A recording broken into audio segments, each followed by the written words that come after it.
Hi, I'm Kristen Goodwin. On this episode of the Fox News Rundown, President Trump reviving daily coronavirus press briefings as the U.S. surpasses 4 million recorded cases of COVID-19. Fox News Sunday host Chris Wallace discusses why he thinks the commander-in-chief has changed his tone on the virus and face masks. He also gives his thoughts on the 2020 election and his recent interview with the president. And the Trump administration ordering China to close its consulate in Houston, citing concerns over the nation stealing American intellectual property. Texas Congressman Dan Crenshaw weighs in on the escalating tensions between the two countries and the possibility of presumptive Democratic nominee Joe Biden winning the Lone Star State in November. Plus commentary from Fox Nation host Tammy Bruce.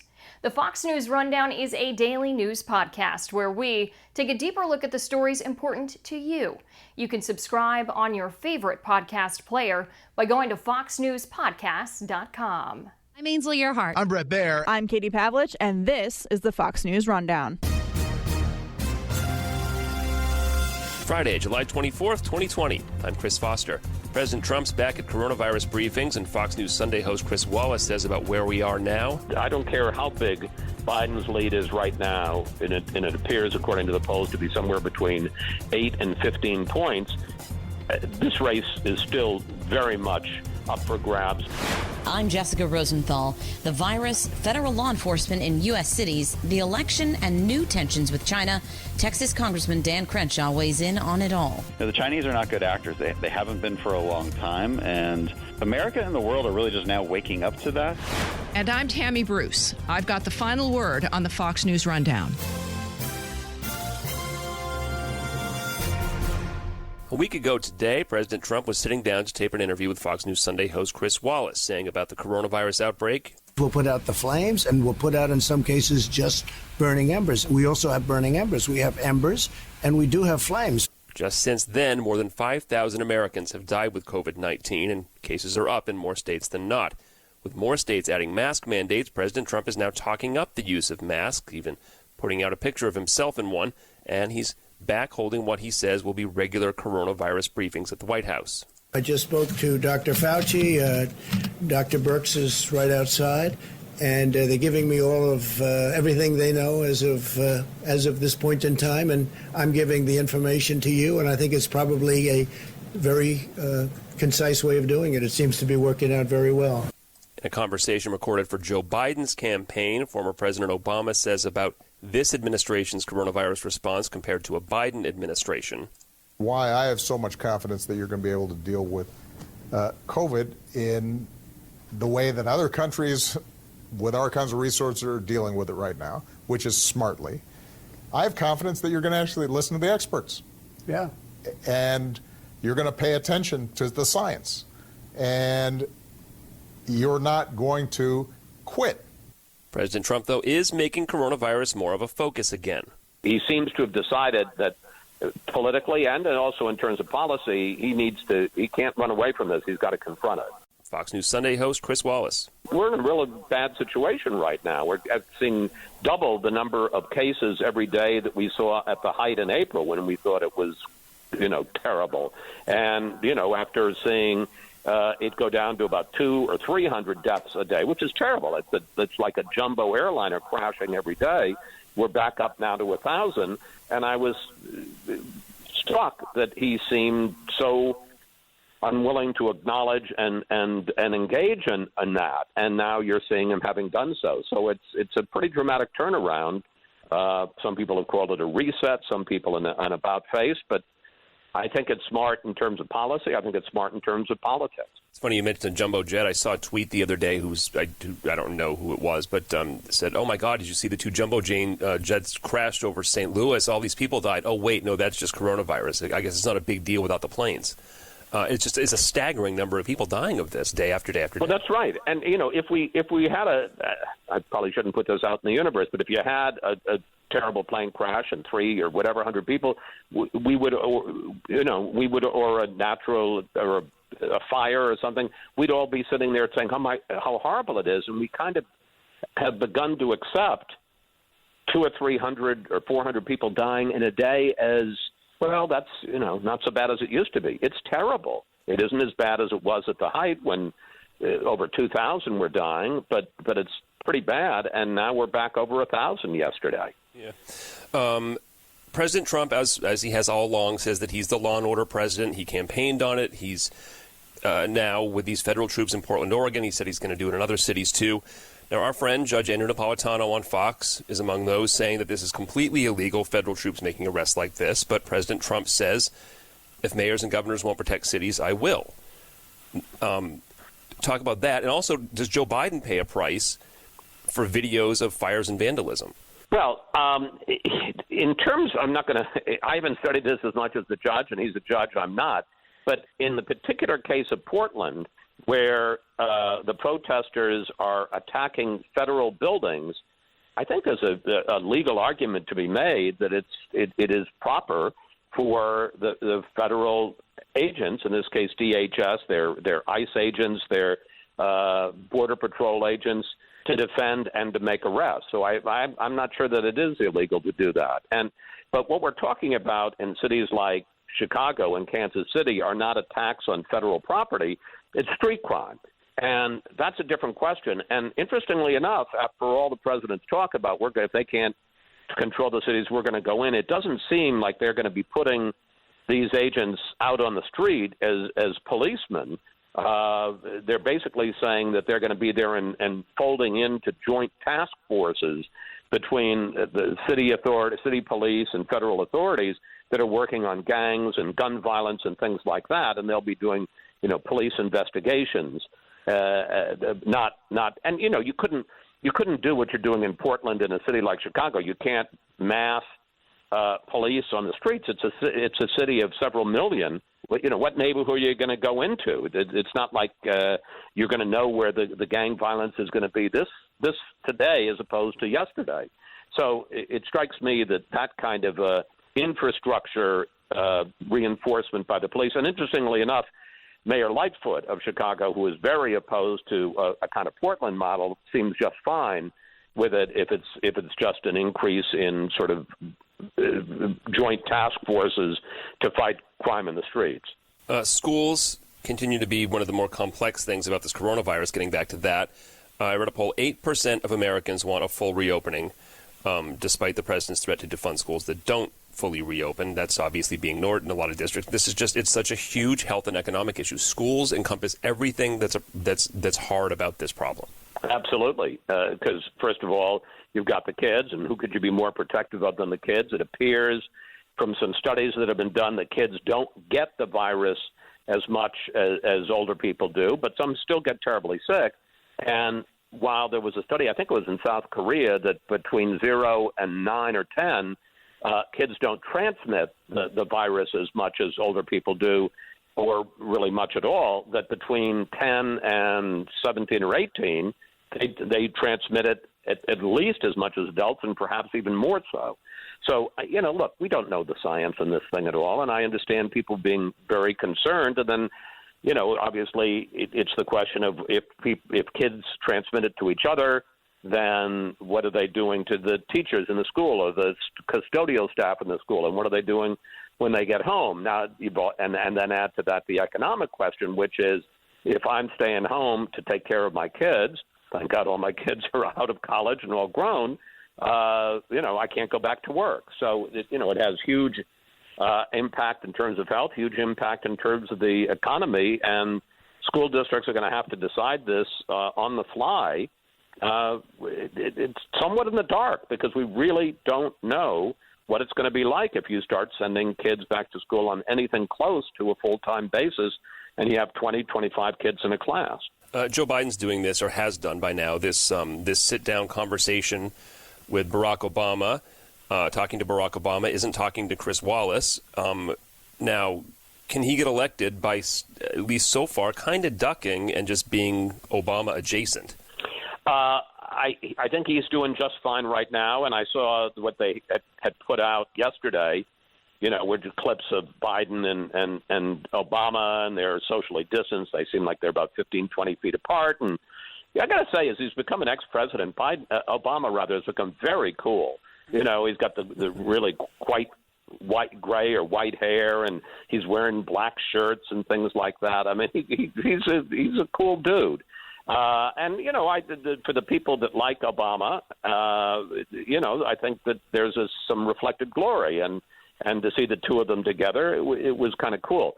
Does that work in July? Yeah. Does that work after the convention? I don't think so. I think he's got to find a way, even in this new reality. He's not going to hold huge rallies with packed auditoriums, but he's got to find a way to get out. He's got to take questions. He's going to have to do the debates.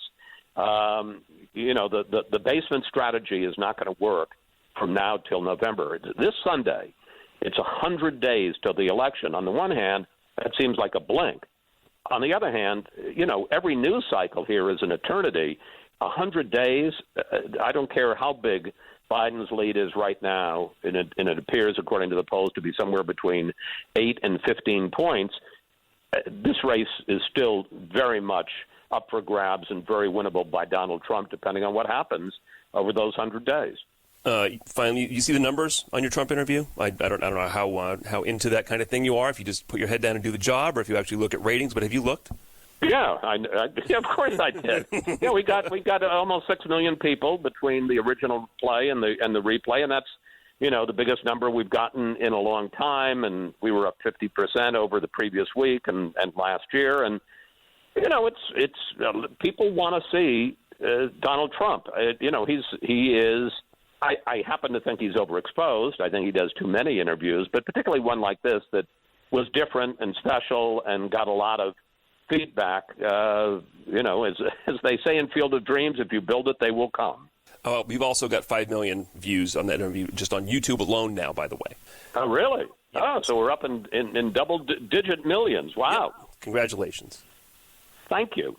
Well, I think that the president had something to do with that. Well, I mean, of course he did. People want to see the president, but I think they also want to see somebody bring something out of him that maybe some others haven't so far. Chris Wallace. Let me just say, here's the dirty little secret, and you know it well from being in this business. So you bask in glory for a few hours, and then the thought is, well, now who am I going to book this week? I'm struggling to find people. TV is relentless. Whether if you're doing a daily show, it's 24 hours later. If it's a weekly show, it's 1 week later. How do I feed the beast? So, and we'll have good guests. They're obviously good subjects. Is it going to be another Trump interview? Unfortunately not, but I'm hoping for a Biden interview sooner rather than later. I bet you'll get it. How can he not? At some point. We'll see. Hope so. All right. Fox News Sunday host Chris Wallace. Chris, thanks. You bet. Thank you, Chris.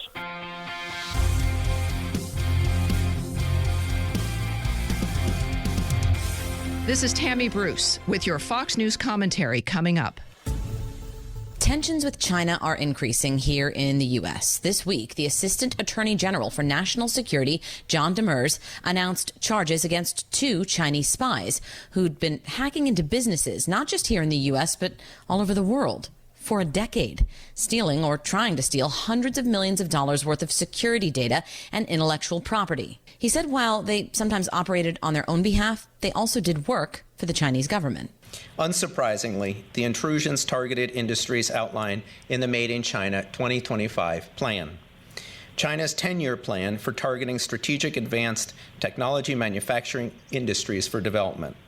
While the plan calls for an innovation-driven approach, cases like this one show it is as much a roadmap to theft as it is a guide to innovation.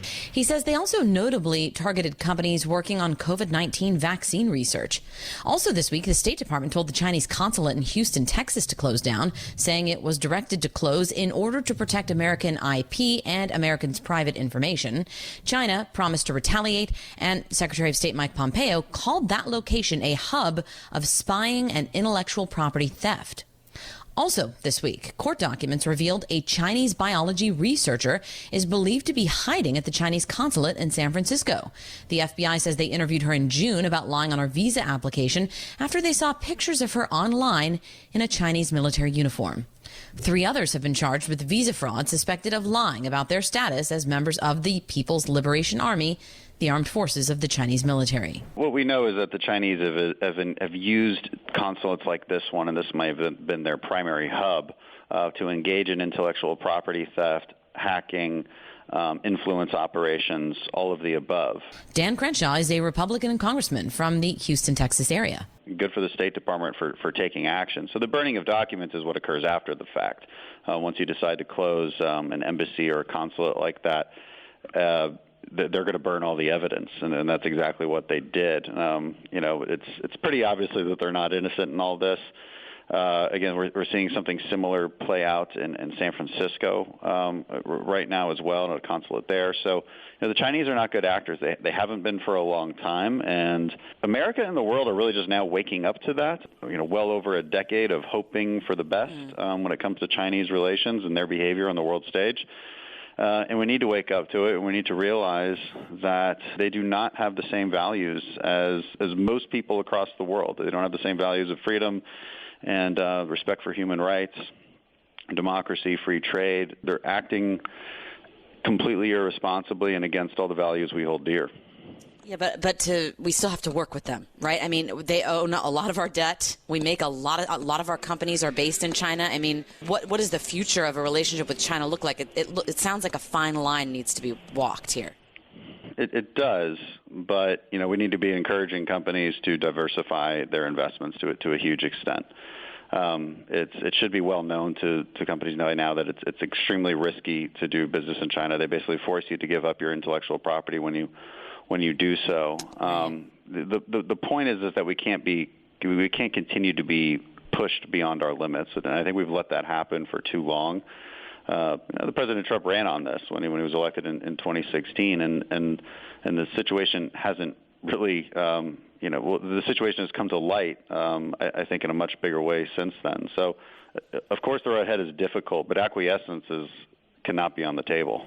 Now, just as it seemed tensions might ease last year with China after phase one of a trade deal, tensions ramped back up with COVID-19, which the president calls the China virus. As cases surge in parts of the country, including Florida, President Trump said Thursday he is canceling the Jacksonville portion of the Republican National Convention. The timing for this event is not right. It's just not right with what's happened recently, the flare-up in Florida. To have a big convention is not the right time. It's really something that, for me, I have to protect the American people. Tele-rallies and a convention speech will still happen, just not in a crowded convention setting. Earlier this week, the president told Fox News medical contributor Dr. Mark Siegel that most of the closures and shutdowns due to the virus in cities and states have been political. I really believe the Democrats are doing this for a political reason. If you close down California, it's a big state, you close down some of these places, it's not going to show. Watch, on November 4th, everything will open up. Congressman Crenshaw wouldn't say all shutdowns were pure politics. I can't read their minds. But I can say that their judgment is off, and I think when you make the decision to shut down, you're jumping ahead past about 1,000 intermediate steps and solutions, and jumping to the most extreme possible and costliest possible option there is to slow the spread of a virus. And it's based on this thinking that the virus can be stopped at all. Now, it can't. It can be slowed down, and the reason we desired to slow it down in the first place for that 15 days to slow the spread was to make sure that we had hospital and PPE capacity to deal with it. We've reached that capacity. There's nobody in America that hasn't gotten the care they've needed. It doesn't mean that the hospital systems aren't strained. They are in many places. In Houston in particular, our hospitalization growth has been a negative for almost a week now, and that's good news. And that trend appears to continue. We shouldn't be surprised by a giant spike after massive protests and holiday gatherings and reopenings. Well, maybe, but does that really make sense using deductive logic? So Texas reopened around May 1st, and I was there. I see people out all the time. We didn't get spikes until that week following late May. And again, there's a layering effect of people gathering in social mechanisms, social bars and holiday gatherings, and 60,000 people in the street breathing on each other in close proximity. So if you look at California, LA County has has basically the same number of deaths as the entire state of Texas. L.A. County never really opened. Okay, so so sorry, but no, that there's actually, and studies would show that targeted lockdowns, meaning cancel big events, close down bars, has about the same outcome on the curve as universal lockdowns. But what's extra about universal lockdowns? You're adding cost upon cost upon cost, and these leaders, that jump to this conclusion of universal lockdowns, pretend like those costs don't exist. Well, they do exist. Cost to the economy is cost to lives. Cost to the economy means increased domestic abuse. It means people not going into the hospitals because the media is telling them that they should be too scared to go in the hospitals because the hospitals are overwhelmed. Now, that's not true, but what happens is people die at home because they're too afraid to go into the hospital because so-called leaders are fear-mongering. You have to tell people the truth.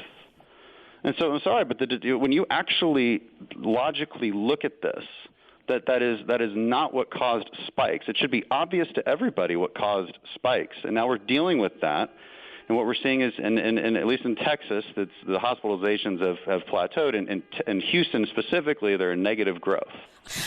The president this week expanded Operation Legend, sending federal law enforcement agents into cities that are experiencing a spike recently in violent crime.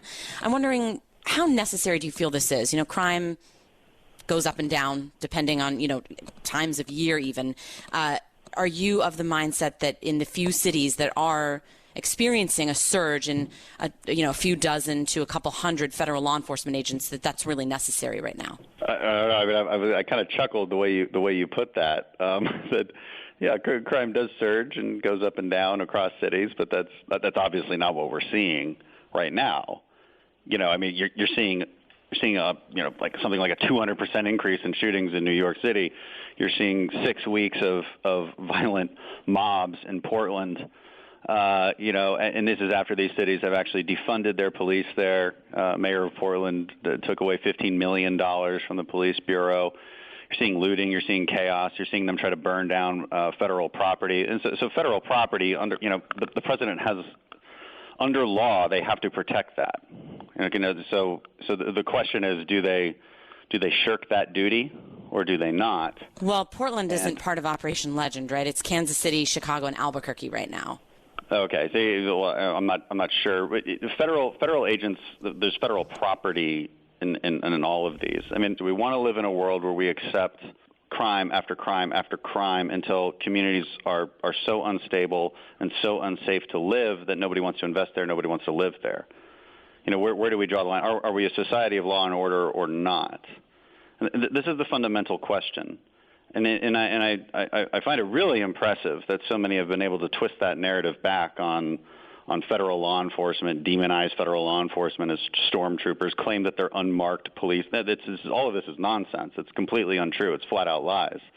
They're very clearly marked, and if anything, they're engaging a lot of these rioters in the most strategic way possible. Instead of confronting them like a line of rioters with shields and all this, they're picking out individual violent people one at a time, and it's effective.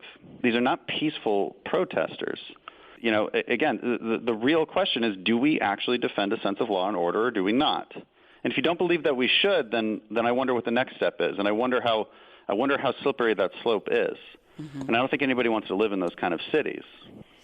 Finally, I just want to ask you about polling. I know there's a lot of questions about the polling data we've seen. I know the Trump administration and the Trump campaign says a lot of it is not to be believed, but nevertheless, some of it does show that the former Vice President Joe Biden is more competitive in Texas. We've heard from Senator Ted Cruz that the closeness of the numbers in Texas, it's not race, he says, as some want to say. He says it's socioeconomic, that the middle class and suburban women are moving away from President Trump, specifically in Georgia and Texas.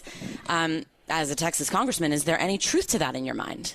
Yeah, the polling is real. It's been that way for a while. It even predated the COVID era. So the president needs to deliver a strong message here and persuade these who are generally center-right voters. If you really talk to them, what do they want for their communities?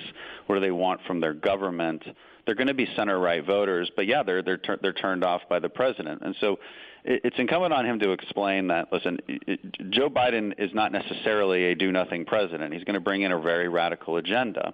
And what does that mean for a place like Texas? Well, we already know that the Democrat agenda is divert funding from the police. It's whitewash the violent mobs and make excuses for them. Okay, so you're going to see more of this kind of thing. And I don't know why you'd want to appease the mob like this. You're going to see a coordinated attack on America's energy infrastructure.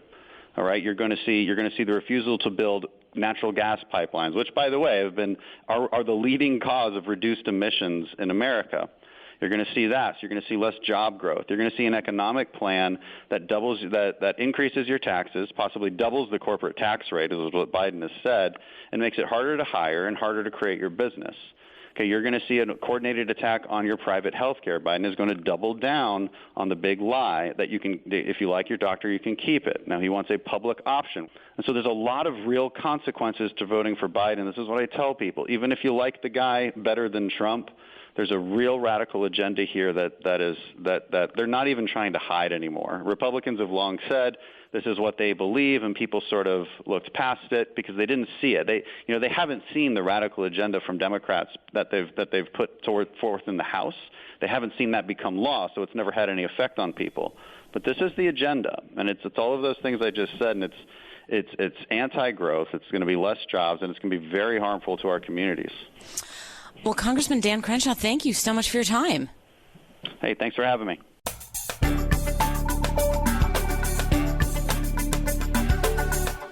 Getting Schooled is a podcast hosted by Fox Nation's Abby Hornacek. Each week, Abby and her expert guests tackle topics we take for granted and help explain the roots and meanings behind them. Subscribe and listen now by going to foxnewspodcasts.com. America is listening to Fox News. Rate and review the Fox News Rundown on Apple Podcasts or wherever you listen. And now, some good news with Tonya J. Powers. Katie Taylor was out of work for 3 months and recently returned to her job at the pub in Granger, Indiana.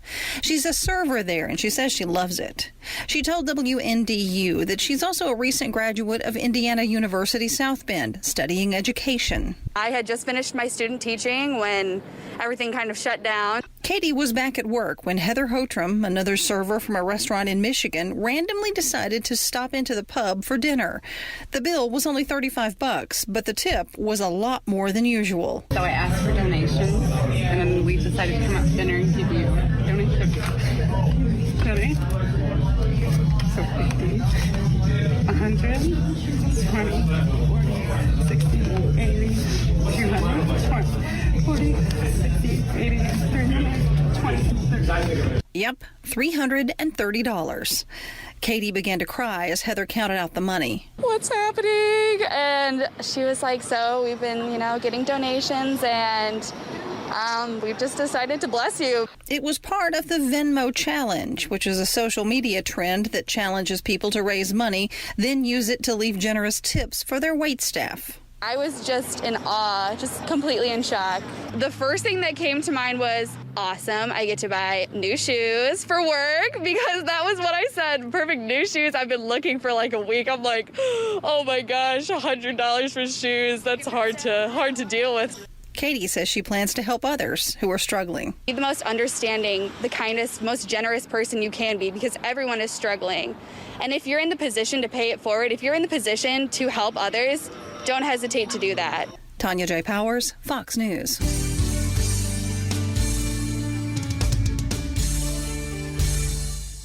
It's time for your Fox News commentary. Tammy Bruce. What's on your mind? After an effort by the legacy media to disappear the story, the nation is finally hearing about the mayhem and violence overtaking Portland, Oregon. For almost 2 months, the city has been in the grip of the typical vandalism, chaos, and bedlam that is the hallmark of the fascist group Antifa, a federally declared terrorist group. They, along with the Democratic-aligned Marxist group Black Lives Matter, have made Portland a hellscape for the law-abiding citizens who live there. This story is now only being covered because President Trump realized local Democratic leadership had no real interest in ending the chaos and sent in federal law enforcement to establish the law and order every American wants and deserves. But in today's upside-down world, The federal government coming to the aid of a city under siege has enraged Democratic leadership. That alone should tell you everything you need to know about that party and its malevolent politics. But it's the reaction and comment of House Speaker Nancy Pelosi that has proven the most revealing and shocking about the attitude of the perfunctory leader of that party. Responding to these events, Mrs. Pelosi tweeted, "Unidentified stormtroopers, unmarked cars, kidnapping protesters and causing severe injuries in response to graffiti. These are not the actions of a democratic republic. The Department of Homeland Security's actions in Portland undermine its mission. Trump and his stormtroopers must be stopped." Beyond the fact that much of what she said there is not true, exactly who are these people Mrs. Pelosi is casting as the same as Hitler's most notorious and murderous terrorist organization? They are fellow Americans who dared to make a commitment to this country by joining law enforcement. They are our brothers, sisters, husbands, wives, and best friends. They are our neighbors. Yet Mrs. Pelosi, with a grotesque excitement, easily declared them Nazis and kidnappers. She would not have said this as a lark. Everything she and the Democrats do is contemplated, assessed, and then implemented.